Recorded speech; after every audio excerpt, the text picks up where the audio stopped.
Alright, man, this is what I got. Here's a battery for the fish finder. Just a small battery. See what kind it is there, how big it is. Has two little clips here. Put your leads on. I use JB Weld when I use this. It's 2-part epoxy, get at Lowe's.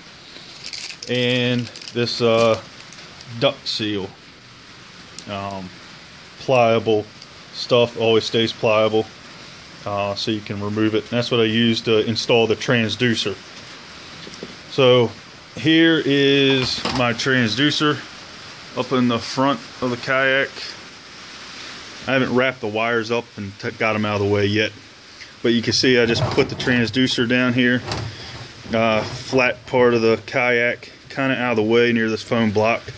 So I'll eventually tie this wire up and get it up out of the way.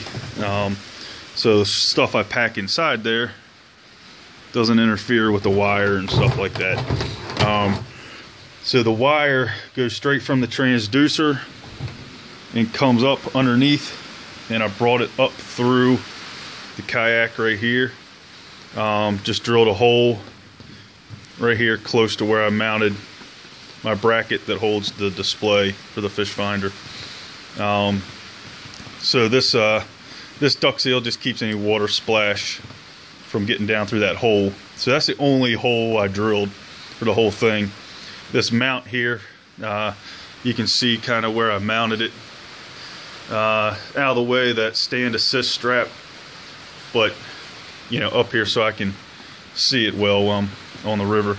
And just installed this thing using 2 stainless steel screws right here. I would pre-drill holes if you're going to screw anything, just because it tends to bite and then maybe strip, and then you got to keep using a bigger screw to bite.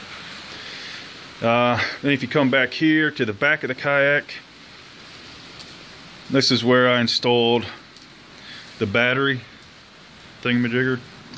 This is the case that holds the battery. Here's a wire coming out. I told you I got those Velcro straps, so eventually I'm going to get this wire up out of the way, up in here. I know it's kind of tough to see, but so the wire comes back from the here, I'll show you. This wire here coming up that plugs in has 2 wires on it. One wire goes to the transducer right here. The other wire goes back to the battery. So underneath here I've got the wire split, and the wire wasn't quite long enough that came with the fish finder. So this orange wire I've actually added myself. Just spliced it together to the wire for the fish finder. I got some connectors, some electrical connectors, so I can make the connection.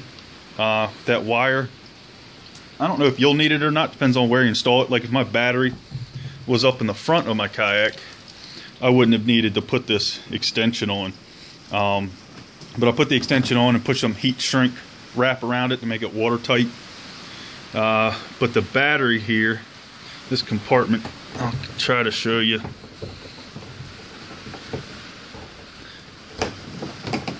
So I've got this bungee strap.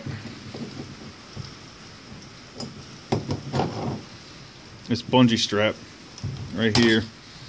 And here's my box that holds my battery. So I drilled a little hole on top for the wire to go down through. Open it up.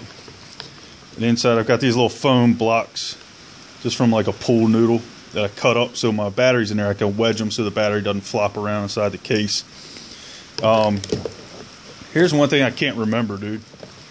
This thing here is crucial. This is a fuse that goes on it. Goes on the red lead of the wire that comes from the fish finder. So this is a fuse. If you don't have this fuse break right here, it's possible that the battery could send a charge to the display and, you know, burn it up. So if you have this fuse break here, the fuse will pop before it blows out your fish finder. I'm pretty sure this came with the fish finder. I'm almost positive. So I just spliced it together right here. Put these little wire connectors. So you need to get some of these, because this is what fits on to the battery. Little quick connects. So I have one here, and then I use the female end on the end of this wire to connect the two, and then put one on the end of the fuse. So that's pretty much it, man.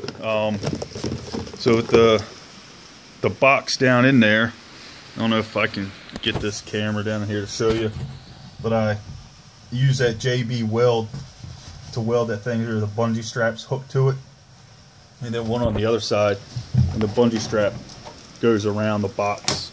So I've had some hit and miss results from that JB weld, trying to get something to bond inside of there. Had two things come off, so I don't know if that JB weld is actually what works, but at least you're not drilling any holes. So if it doesn't work, you can try something else, some other adhesive or something like that.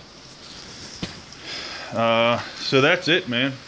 Like I said, the only tools you need is the JB weld and duct seal, and this was all pre-binger, so no choppiness. Peace.